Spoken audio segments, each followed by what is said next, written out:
Umewahi kuhudhuria mikutano inayoandaliwa na wazungu? Inafanyika Nairobi, sijui wapi. Unajua wazungu wakati mwingine wanafanya kitu ambacho wao hawajui. Wanafikiri wametuletea injili watusaidie, kumbe wanafanya vitu viwili. Wale waliokuwa Wakristo wanaenda kuwa wapagani, na wale wapagani wanaokoka. Ngoja nifafanue. Kuna wazungu wakija wanaleta na hela. Wanasema tutakulipia nauli, tutakulipia pakolala, tutakulipia kitu gani? Watu kila mtu aandike nauli alizotumia. Kuna watu wanaandika nauli mpaka shetani anamshituka. Kwamba umetoka wapi? Umetoka Zimbabwe? Umetoka wapi? Ametoka hapa Kemana kwenda Nairobi, lakini nauli atakayoandika ni ya kutoka South Africa. Mzungu anamwambia kwa hiyo hii mtume ya. Wazungu wanasema sawa, wanamlipa, ameandika uongo. Dhambi imemfuata kwenye utumishi wake. Anatoka kwenye mkutano na sadaka ya rana. Amedanganya mzungu wa watu. Kamtapeli, alafu anarudi anasema tumemwona Bwana. Yupi? Jambazi wewe. Yupi? Umemwibia mzungu sadaka zake. Umejaza uongo. Unasema ulilala chumba cha 10,000 wakati 1,000 ndio ulilala. 9,000 yote umemwibia mzungu. Alafu unasema madhabahuni tuwe waaminifu.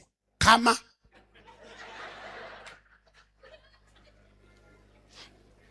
hasa mzungu anarudi Afrika, watu wamempokea Yesu. Wewe, wale waliokusaidia wamerudi kwa shetani. Wakati wapagani wanaokoka, wale watumishi waliosaidiana. Kuna mahali fulani siku yetu Tanzania ngumi zilipigwa. Pastor amekusanya wazee wake, anasema mkajitambulishe kwa mwenyewe ni wachungaji. Sasa wachungaji wengine wameokoka. Hebu niambie, kama baba yetu hapa Bishop akujue alafu nasema uongo, atakuacha? Wangapi walikuwepo mchana? Huyu baba achezagi na dhambi. Huyu baba yuko serious. Yuko serious na Yesu. Hawa ndio mababa ambao wanaiwakilisha injili iliyonyooka. Sasa wakashangaa mtu anasema simama. Wewe ni mchungaji wa wale. Wale wanaowajua wanasema ameupata lini huyu? Mwingine watu 9, mchungaji wao wa 10 wamejitambulisha.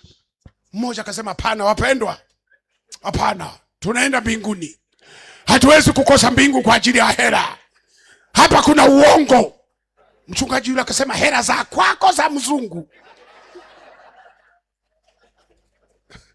Wakaanza kushikana mashati. Dhambi inamfuata mtu kulingana na mazingira yake. Ndio maana tunaposema uishi maisha matakatifu, ishi maisha matakatifu kwenye mazingira yako, kwa sababu shetani atakufuata vile ulivyo. Wakati dhambi ya mkusanya sadaka iko kwenye makapu ya sadaka, anakimbia nazo ofisini, amenyakua hapo, ameweka, ana amani. Dhambi imemfuata hapo. Lakini dhambi ya wahubiri ni uongo. Unaleta shuhuda ambazo za uongo. Unamdanganya nani? Nilienda huku nikanyenyua kiwete. Hakuna kiwete yote aliyewahi kunyenyuka. Unatutishia nini? Kama Mungu hajafanya muujiza kupitia wewe, hubiri injili nayo inaokoa. Muujiza mkuu ni mtu kuokoka. Acha uongo. Unamdanganya nani? Nilienda Zambia, kipofu aliona. Hiyo nguvu ya kuponya vipofu ilishia Zambia. Hapa Kenya tunao. Tukulete.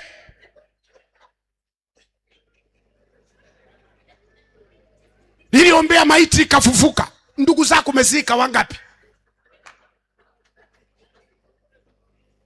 Hatukatai Mungu anafanya muujiza akipenda. ni sawa. Lakini ninachotaka kusema hapa ni uongo ambao watu wengi wamebeba shuhuda za uongo. Unamtishia nani? Mungu naye mhubiri yuko pamoja na wewe, anakufuatilia. Watumishi, acha shuhuda za uongo. Watu wanakuuliza kutoka hapa kwenu mpaka hapa shilingi ngapi? Unataja pesa tofauti na gharama. Ulifanya toto za uongo, unahubiri watu wanaokoka, alafu wewe unafanyika daraja la kwenda jehanamu.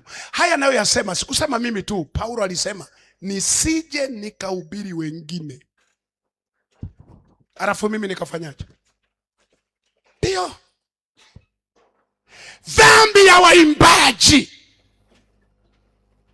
inawafuata kwenye huduma zao. Kuna tuimbaji kanaimba lakini kako na umo, wanaimba wote wanaangaliana.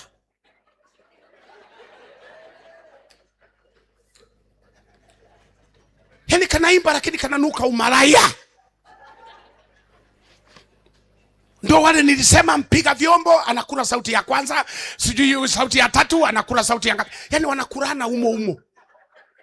Halafu wana amani, wanaimba. Ndio maana unashangaa ibada imekuwa kavu, hamuoni uwepo, kumbe kuna tupepo.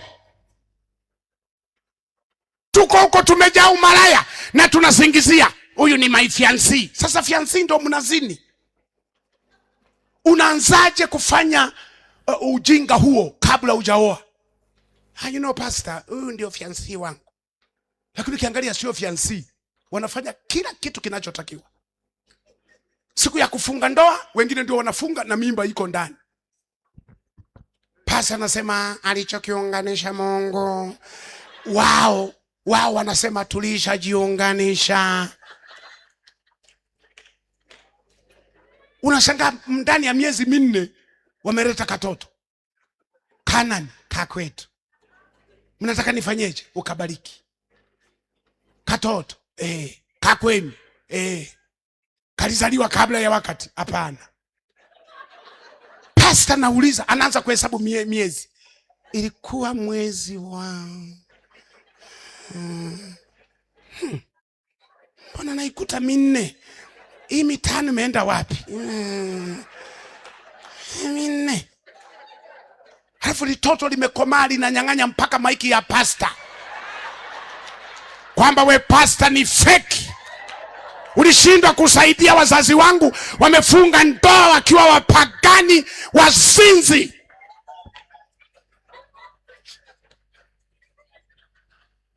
Alafu nikihubiri mnaniambia pastor, hebu tumia soft word.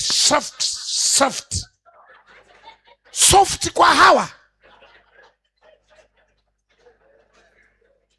Wameanza umalaya. Na tuingine ni tuvijana kana wachumba, utafikiri kanataka kuwa Kafarume ka Mswati.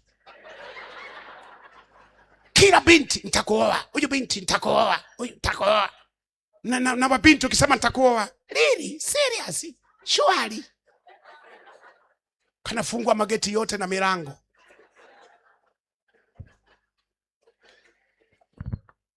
Hafu dhambi imewafuata pale pale. Kila mtu dhambi namfuata kwenye mazingira yake. Lakini dhambi ya mkulima iko kwenye mipaka. Kuna wakulima hawana majembe, hayajakaa hivi, yamekaa hivi. Yani ni kulima ni kukata kwa jirani. Kulima kukata. Anakata. Halafu naye utasikia mimi siwapendi wakora, siwapendi makora wanaoiba, wakati naye ni mwizi wa udongo. Wangapi ni wakulima hapa? Unalimaje? Lakini dhambi ya fundi cherehani. Mnafahamu cherehani? Wanaoshona nguo. Iko kwenye vitambaa. Unampelekea kitambaa, anakatakata, anashonea watoto wake, anakushonea kanguo mpaka unashindwa kukohoa. Kuna watu wanakuja kanisani, tunasema amevaa nguo sio ya heshima, sio kosa lake. Aliibiwa. kimekatwa, ameshonea watoto. Unashangaa kangu unashindwa kukohoa. Anasema ndio kitambaa hicho cha mita 2.5.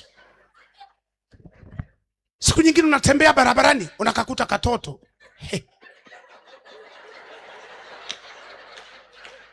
Hiki si kitambaa changu hiki. Unamuuliza mtoto wa nani? Wa yule fundi aliyekushonea. Ndio unagundua ameiba kitambaa. Na tuko naye kanisani na yeye anasema Bwana ananibariki. Kana bariki kazi yangu. Jambazi wewe. Anabarikije mwizi wa vitambaa vya watu?